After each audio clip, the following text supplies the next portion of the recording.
माझ्या डिलिव्हरीच्या वेळेस सगळ्यात जास्त कुठली भाजी खाल्ली असेल ना, तर ही अशी मेथीची भाजी. खरं तर पूर्वी मला मेथीची भाजी पातळही करतात हे देखील माहिती नव्हतं.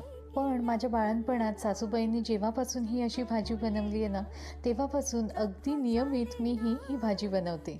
त्यासाठी ना मेथीची भाजी निवडून स्वच्छ अशी धुवून वेळून घ्यायची आणि आता ही भाजी ना हलकीशी चिरून घ्यायची. मिक्सरच्या भांड्यात 2 मूठ हलकेसे भाजलेले शेंगदाणे घ्यायचे.